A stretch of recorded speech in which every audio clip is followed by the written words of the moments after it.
and Sweden will work together to co-create and co-develop innovations for a sustainable future. And this is a partnership that covers many areas. It covers health, climate, digitalization, smart cities, transportation. It also involves many different stakeholders on both sides: policymakers, government agencies, innovation hubs, and companies. So all this sounds really great, doesn't it? But I'm sure that some of you are wondering, what does this really mean? What does the actual collaboration look like today, and what would it look like in the future? Well, today we will try to answer those questions. So in this session, you will learn about the diversity of the collaborations within the partnership, ranging from India and Sweden driving heavy industry transition, startup matchmaking events, co-funded bilateral innovation projects in areas such as food tech and medicine.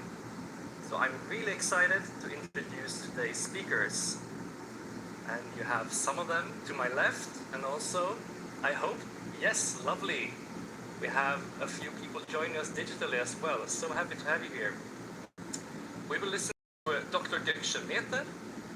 You are the head of secretariat for the group for industry transition at Stockholm Environment Institute.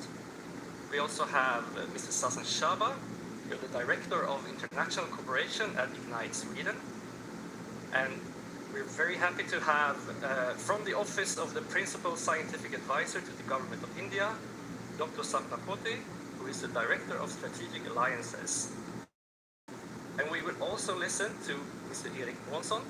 You are the CEO of the very interesting food tech company Innocentia AB.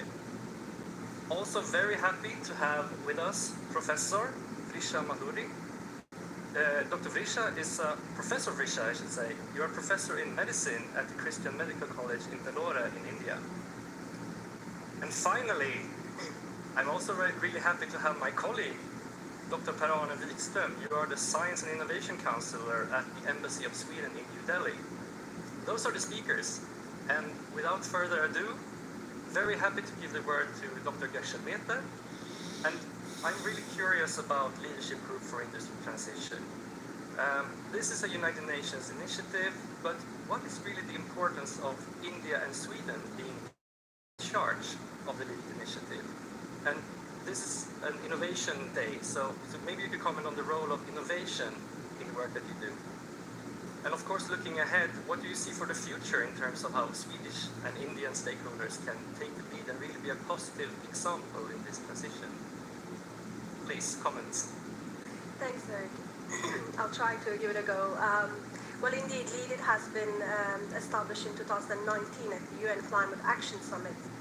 Sweden and India are co-leads of this initiative, but the initiative itself actually brings together 16 countries around the world, including Korea, Argentina, several European countries, Ethiopia among them, and 19 heavy industry companies also around the world. Several of them are Indian companies, and of course we have Hybrid and Volvo among the group. Now this initiative was set up to accelerate and raise national ambition in nationally determined contributions and long-term national strategies on heavy industries. And indeed, we have started as a platform for policy dialogue, which is of course crucial for enabling innovation. But we have been really also facilitating a knowledge exchange among our members, and Sweden and India have been really successfully cooperating on outreach because we are really looking at global stocktake in this initiative of where we are in 2023, how many countries have actually embarked on detailed plans for decarbonizing their heavy industries. When I started a year ago already with this project, we used to call these sectors harder to abate, and I'm seeing the language change, that we started to call steel and cement easier to abate industries.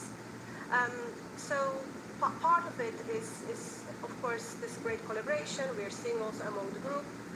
The cooperation between Volvo and Hybrid is a good example, but it also has helped that we have grown in numbers. So India and Sweden have successfully embarked on an outreach, so we now have US in the group, And they are now actively pursuing efforts to include also Japan, Indonesia, Vietnam in this group. And it will really add value because having those two partners has been important because we are really the only initiative on industry transition that has a focus on developing countries. There's no other example of that. So this year we've been working on establishing financing principles, acknowledging the needs of the global south in accelerating finance. And I guess